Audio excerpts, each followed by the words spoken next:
নমস্কার। আচ্ছা, আপনারা তো অনেক রকমের মশলা কিনে খান। সে লোকাল হোক বা নামি দামি কোম্পানি হোক, আপনারা কিনে খাচ্ছেন, ব্যবহার করছেন।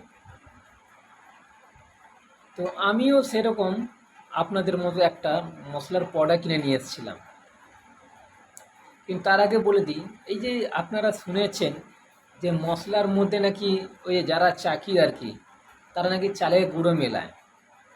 দেখুন, চালের গুঁড়ো মেলায় তবু কোনো তো অসুবিধা নেই, চলে যাবে, যেহেতু আমরা চাল খাই, কোনো ক্ষতি নেই।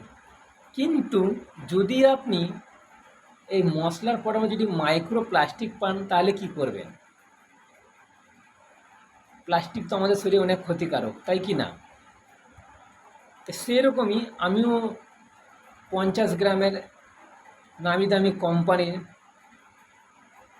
লঙ্কা গুঁড়োর পাউডার নিয়ে এসেছি। দেখাচ্ছি কোন কোম্পানি। এই দেখুন, জে কে, কী লেখা আছে?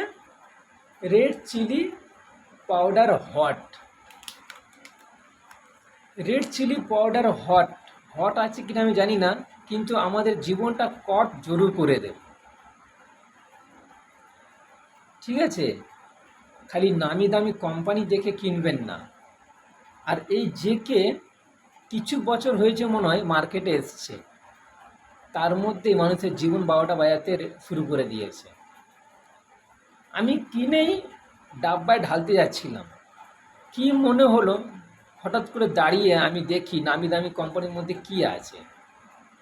আমি হাতের তালুতে নিয়ে দেখলাম মাইক্রো প্লাস্টিক মেশানো আছে ওতে, মাইক্রো প্লাস্টিক। ঠিক আছে, ছোট ছোট, একদম ছোট ছোট মিলানো আছে।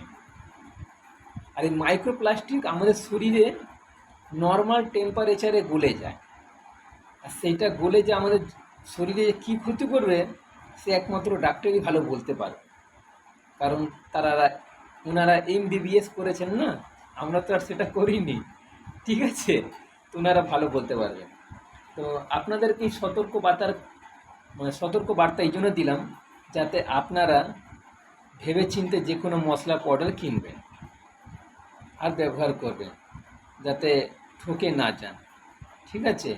চাকি থেকে কিনে নেওয়া বরঞ্চ ভালো। চাল গুঁড়ো মেশানো হোক, কিন্তু যেন প্লাস্টিক না থাকুক। ঠিক আছে? আমার তো 26 টাকা লস গেল, আমি একদিনও ব্যবহার করিনি।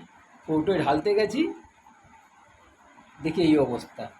তারপর আমি আপনাদেরকে দেখানোর জন্য এটা রেখেছি, এবার আমি এটা ফেলে দেবো। তো থ্যাংক ইউ, শেয়ার